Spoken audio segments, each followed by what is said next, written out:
지금 이 장면, TV나 유튜브를 통해 많이 접해봤을 것이다.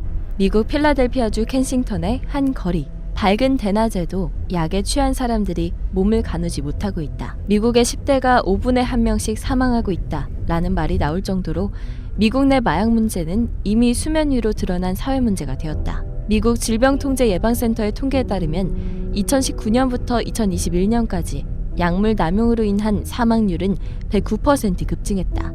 CDC의 보고서에 따르면 사망 사례 중 84%는 펜타닐과 연관이 돼 있다. 워싱턴 포스트는 18세에서 49세 사이의 미국인 사이에서 가장 높은 확률의 사망 요인이 펜타닐이라는 분석을 내놓기도 했다. 펜타닐, 오피오이드계의 강력한 마약성 진통제, 모르핀보다 100배 이상 강하며 헤로인보다 50배 이상 강한 효과를 내는 파괴적인 성분이다.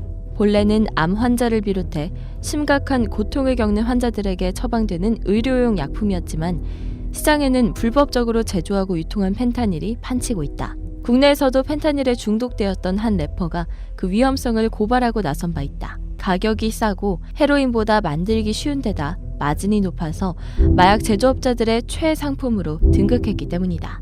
이 해괴한 약물은 도대체 어디서부터 온 걸까? 최근 몇 년 새 미국 내에서 발견된 펜타닐 성분이 함유된 약물의 양이 폭증했다. 대부분의 경우 불법적으로 제작되었지만 아데랄이나 자낙스처럼 실제로 쓰이는 약물로 위장된 경우도 많다. 이에 속아 펜타닐을 소비한 사람들도 있을 것으로 추정되는 이유다. 미국 정부는 이러한 현상의 배후로 중국을 지목한다. 중국의 화학기업들이 불법 펜타닐을 만들 수 있는 원료들을 그 어느 때보다 많이 생산하고 있다는 것이다. 멕시코의 마약 카르텔은 중국으로부터 이 원료를 사서 펜타닐을 제조한다. 유독 최근 몇 년 들어 미국 사회에서 펜타닐이 사회적 문제가 된 이유는 이렇다. 몇 년 전까지만 해도 미국과 중국은 펜타닐 유통을 막기 위해 서로 협력하는 사이였다. 2018년 중국은 펜타닐 생산의 주요 물질 2가지의 생산과 판매를 제한했다. 그러나 그 무렵부터 미중 간의 갈등이 커지며 마약과의 전쟁을 위한 두 나라의 협력도 깨져버리고 말았다. 최근까지도 미국은 중국의 대화를 시도하고 있다. 지난해 3월과 5월 양국은 관련 대화를 나눴지만 진전은 없었다.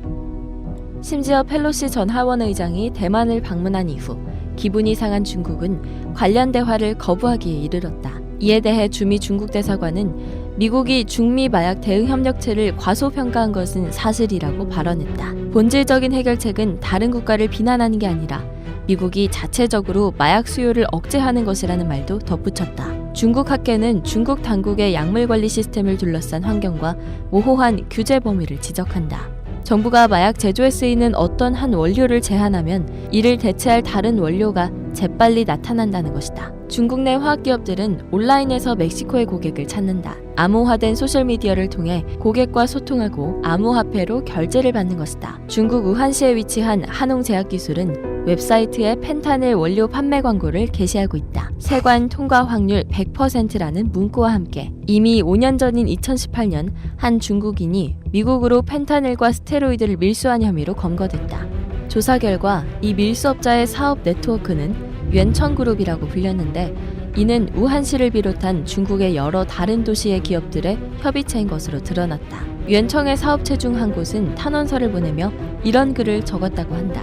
만약 어떤 사람이 칼로 다른 사람을 다치게 했다면 그 칼의 원료인 미네랄을 판매한 사람의 잘못인가?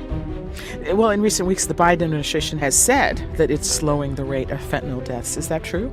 You know, I've heard that, but we haven't seen updates from the CDC. And this is, again, one of the challenges, right, is that we have really only projected data from 2021. So here we are now at the end of 2022, and we don't have CDC figures on fatal overdoses. And the government doesn't have a good way to track this stuff in real time. So as one of the people we spoke to put it, it's like, following this by visiting tracking this an epidemic by visiting cemeteries.